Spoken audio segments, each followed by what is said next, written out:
नमस्कार दोस्तों, आपका हमारे YouTube चैनल भक्ति ज्ञान त्योहार में स्वागत है। आज मैं आपको जल झूलनी एकादशी की व्रत कथा सुनाने जा रही हूँ। अगर आपको ये कथा पसंद आई तो कमेंट बॉक्स में भगवान विष्णु की जय अवश्य लिखिए। साथ ही अगर आप मेरे चैनल पर नए हैं तो मेरे चैनल को सब्सक्राइब कीजिए और बेल आइकॉन पर क्लिक जरूर कीजिए, जिससे हमारे वीडियो के नोटिफिकेशन आपको मिलते रहें। हिंदू धर्म ग्रंथों के अनुसार भाद्रपद मास के शुक्ल पक्ष की एकादशी को जल झूलनी एकादशी कहते हैं। इसे परिवर्तनी एकादशी, पद्मा एकादशी, वामन एकादशी एवं डोल ग्यारस आदि नामों से भी जाना जाता है। इस दिन भगवान वामन की पूजा की जाती है। कुछ स्थानों पर ये दिन भगवान श्री कृष्ण की सूरज पूजा के रूप में मनाया जाता है। शिशु के जन्म के बाद जलवा पूजन, सूरज पूजन या कुआं पूजन का विधान है। उसी के बाद अन्य संस्कारों की शुरुआत होती है। यह पर्व उसी का एक रूप माना जाता है। शाम के वक्त भगवान श्री कृष्ण की प्रतिमा को झांकी के रूप में मंदिर के नजदीक किसी पवित्र जल स्रोत पर ले जाया जाता है और वहां उन्हें स्नान कराया जाता है एवं वस्त्र धोते हैं और फिर वापस आकर उनकी पूजा की जाती है। इस दिन व्रत किया जाता है। कई जगह भगवान की इस झांकी को देखने के बाद व्रत खोलने की परंपरा है। झांकी में भगवान को पालकी यानी डोली में ले जाया जाता है, इसलिए इसे डोल एकादशी भी कहते हैं। इस दिन भगवान विष्णु की विधि विधान से पूजा करने और व्रत करने से आपको सभी पापों से मुक्ति मिलने के साथ ही मोक्ष की भी प्राप्ति होती है। परिवर्तनी एकादशी का महत्व इसलिए भी खास माना जाता है क्योंकि मान्यता के अनुसार इस तिथि पर भगवान विष्णु पाताल लोक में चातुर्मास की योग निद्रा के दौरान करवट लेते हैं, इसलिए इसे परिवर्तनी एकादशी कहते हैं। इस एकादशी की कथा के श्रवण मात्र से वाजपेयी यज्ञ का फल प्राप्त होता है। जल झूलनी एकादशी की व्रत कथा। कथा के अनुसार सूर्य वंश में मानधाता नामक चक्रवर्ती राजा हुए। उनके राज्य में सुख संपदा की कोई कमी नहीं थी। प्रजा सुख से जीवन व्यतीत कर रही थी, परंतु एक समय उनके राज्य में 3 वर्षों तक वर्षा नहीं हुई। प्रजा दुख से व्याकुल थी। तब महाराज भगवान विष्णु की शरण में जाते हैं और उनसे अपनी प्रजा के दुख दूर करने की प्रार्थना करते हैं। राजा भादो मास की शुक्ल पक्ष की एकादशी का व्रत करते हैं। इस प्रकार व्रत के प्रभाव स्वरूप राज्य में वर्षा होने लगती है और सभी के कष्ट दूर हो जाते हैं। राज्य में पुनः खुशियों का वातावरण छा जाता है। इस उत्तम व्रत का अनुष्ठान अवश्य करना चाहिए। पद्मा एकादशी के दिन सामर्थ्य अनुसार दान करने से फलों की प्राप्ति होती है। जल झूलनी एकादशी के दिन जो व्यक्ति व्रत करता है उसे भूमि दान करने और गोदान करने के पश्चात मिलने वाले पुण्य फलों से अधिक शुभ फलों की प्राप्ति होती है। एक बार युधिष्ठिर ने भगवान श्री कृष्ण से कहा, हे भगवान, आपने भाद्रपद कृष्ण एकादशी अर्थात अजय एकादशी का सब विस्तार वर्णन सुनाया है। अब आप कृपा करके मुझे भाद्रपद शुक्ल एकादशी का क्या नाम है, इसकी विधि तथा इसका महात्म्य कहिए। तब भगवान श्री कृष्ण ने कहा कि इस पुण्य, स्वर्ग और मोक्ष को देने वाली तथा सब पापों का नाश करने वाली उत्तम वामन एकादशी का महात्म्य मैं तुमसे कहता हूँ। इसे तुम ध्यान पूर्वक सुनो। यह भाद्रपद शुक्ल एकादशी को पद्मा एकादशी, परिवर्तनी एकादशी, जयंती एकादशी, जल झूलनी एकादशी, देव झूलनी एकादशी एवं वामन एकादशी भी कहते हैं। इस दिन यज्ञ करने से वाजपेयी यज्ञ का फल मिलता है। पापियों के पाप नाश करने के लिए इससे बढ़कर कोई उपाय नहीं है।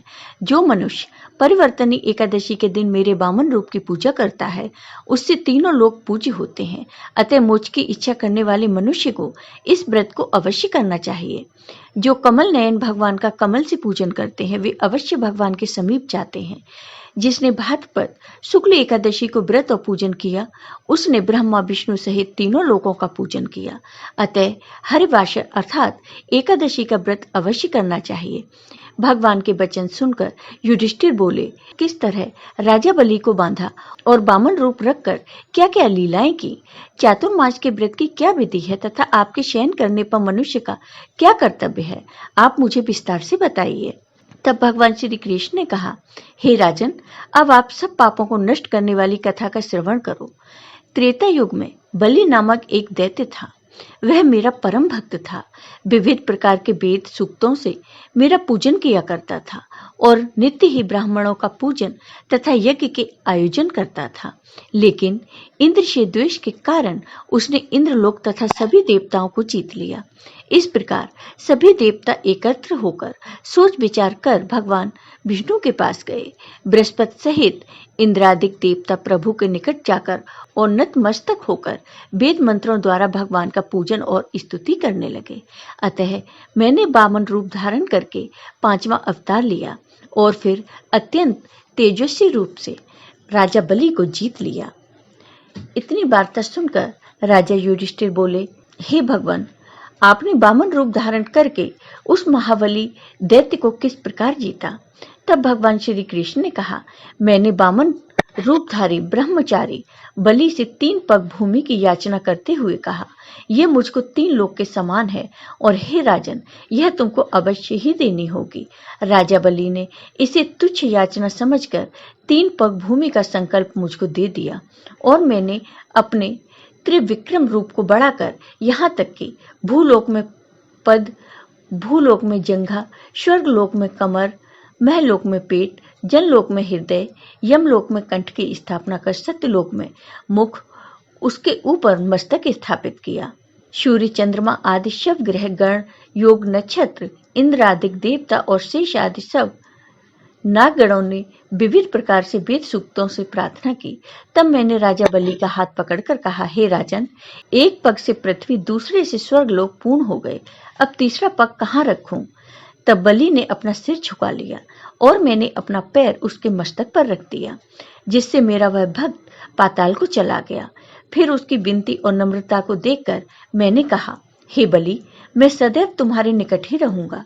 विरोचन पुत्र बलि से कहने पर भाद्रपद शुक्ल एकादशी के दिन बलि के आश्रम पर मेरी मूर्ति स्थापित हुई। इसी प्रकार दूसरी क्षीर सागर में शेषनाग के षष्ठ पर हुई। हे राजन, इस एकादशी को भगवान शयन करते हुए करवट लेते हैं, इसलिए तीनों लोकों के स्वामी भगवान विष्णु का उस दिन पूजन करना चाहिए। इस दिन तांबा, चांदी, चावल और दही का दान करना उचित है। रात्रि को जागरण अवश्य करना चाहिए। जो विधि पूर्वक इस एकादशी का व्रत करते हैं वे सब पापों से मुक्त होकर स्वर्ग में जाकर चंद्रमा के समान प्रकाशित होते हैं और यश पाते हैं। जो पापनाशक इस कथा को पढ़ते या सुनते हैं उनका 1000 अश्वमेघ यज्ञ का फल प्राप्त होता है। जल झूलनी एकादशी व्रत का महत्व। धर्म ग्रंथों के अनुसार परिवर्तनी एकादशी पर व्रत करने से वाजपेयी यज्ञ का फल मिलता है। पापियों के पाप नाश के लिए इससे बढ़कर कोई उपाय नहीं है। जो मनुष्य इस एकादशी को भगवान विष्णु के वामन रूप की पूजा करता है उससे तीनों लोग पूज्य होते हैं। इस व्रत के बारे में भगवान श्री कृष्ण ने स्वयं युधिष्ठिर से कहा है कि जो इस दिन कमल नयन भगवान का कमल से पूजन करते हैं वे अवश्य भगवान के समीप जाते हैं। जिसने भाद्रपद शुक्ल एकादशी को व्रत और पूजन किया उसने ब्रह्म, विष्णु सहित तीनों लोगों का पूजन किया। अतः हरिवासर अर्थात एकादशी का व्रत अवश्य करना चाहिए। जय हो भगवान विष्णु की। आपको ये वीडियो पसंद आया हो तो कमेंट बॉक्स में कमेंट करके जरूर बताइए। साथ ही मेरे वीडियो को ज़्यादा से ज़्यादा शेयर करिए। धन्यवाद दोस्तों।